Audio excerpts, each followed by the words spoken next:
বান্ধৱীসকল পুনৰবাৰ আপোনালোকৰ আগলৈ আহিছোঁ মই আজি এটি নতুন ৰেচিপি লৈ। ৰেচিপিটো মানে ঠাণ্ডা দিনৰ বতৰ, মানুহৰ জ্বৰ কাহ প্ৰায় মানুহৰ হৈ থাকে। আমাৰ সৰু ল'ৰাটো আজি জ্বৰ কাহ হৈ আছে, গতিকে মই জালুকীয়া বনাই মাংসৰ সৈতে আপোনালোকৰ আগত দেখাম বুলি ভাবিছোঁ।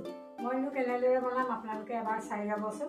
আৰু আগৰ ভিডিঅ'টোত মোৰ আপোনালোকে বহুত সঁহাৰি জনালে, তাৰ বাবে ধন্যবাদ থাকিল। এই ভিডিঅ'টো আপোনালোকে শেষলৈকে চাই যাব, মইনো কেনেদৰে বনাম। ভাল লাগে যদি আপোনালোকে লাইক কমেণ্ট কৰিব। আপোনালোকৰ লাইক কমেণ্টে মোক বহুত আনন্দিত কৰে। এয়া মই মাংসখিনি অলপ ধুই ল'লোঁ। মাংসৰ লগত দিবলৈ মই ডাঙৰ চাইজৰ আলু দুটা কাটি ল'লোঁ, জলকীয়া কেইটামান দি ল'লোঁ, 4টা পিঁয়াজ লৈছোঁ, ধনিয়া লৈছোঁ, এয়া আদা লৈছোঁ আৰু কেইটামান নহৰু, এয়া জালুক অলপ লৈছোঁ, মই শুকান জলকীয়া কেইটামান লৈছোঁ। এয়া অকণমান গৰম কৰি ল'ম, গৰম কৰি লৈ মই মিক্সিত দি গুড়ি কৰি ল'ম। এয়া কেঁচা মটৰ, মই মাংস হোৱাৰ অলপ আগত কেঁচা মটৰখিনি জালুক আৰু শুকান জলকীয়া অলপ ভাজি ল'ম।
কেৰাহী গৰম হৈছে আৰু মই এতিয়া অলপ মিঠাতেল দি দিম।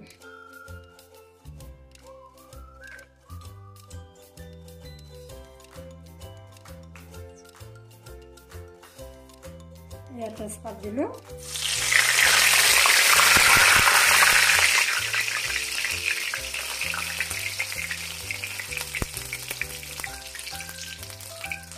পিঁয়াজ দি দিলোঁ। এতিয়া মই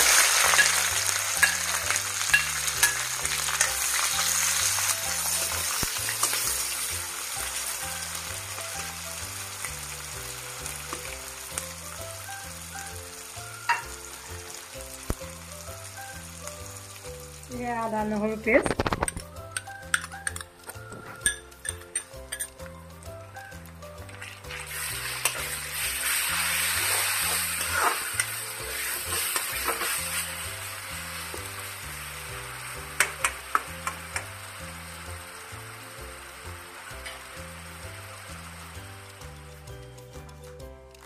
এতিয়া মই মাংস দি দিম।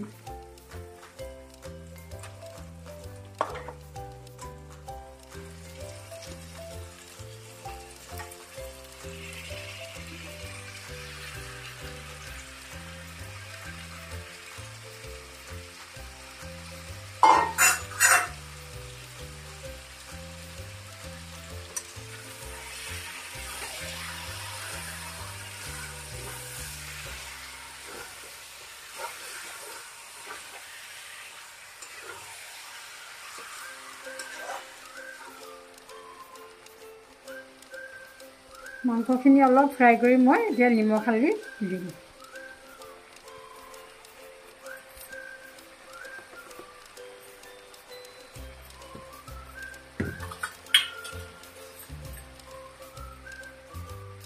নিজৰ জোখেৰে অলপ নিমখ দি দিছোঁ।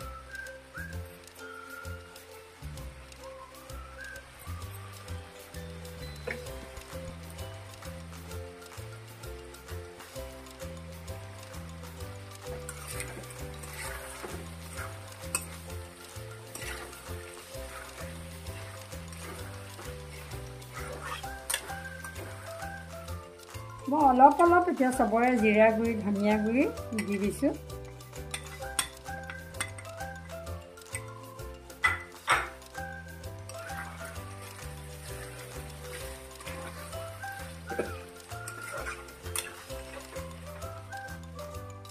এতিয়া আলু দি দিম।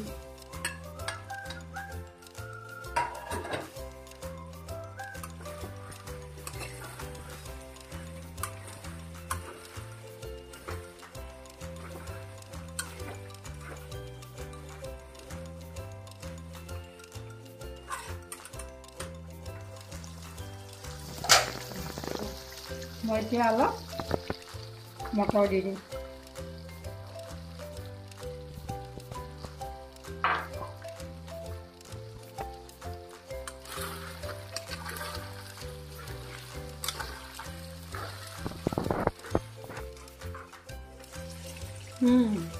মাংস প্ৰায় হৈয়ে গৈছে।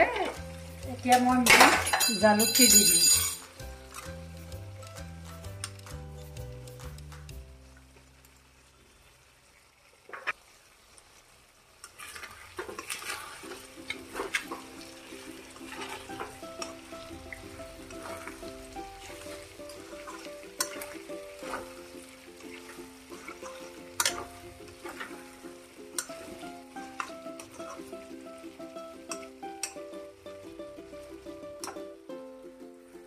মই এতিয়া অকণমান কুহুমীয়া গৰম পানী দি দিম।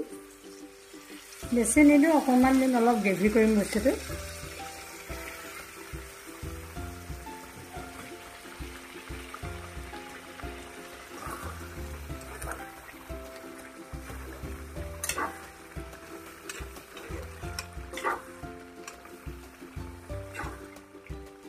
মাংস হৈ গৈছে, মই এতিয়া অলপ ধনিয়া দি দিম।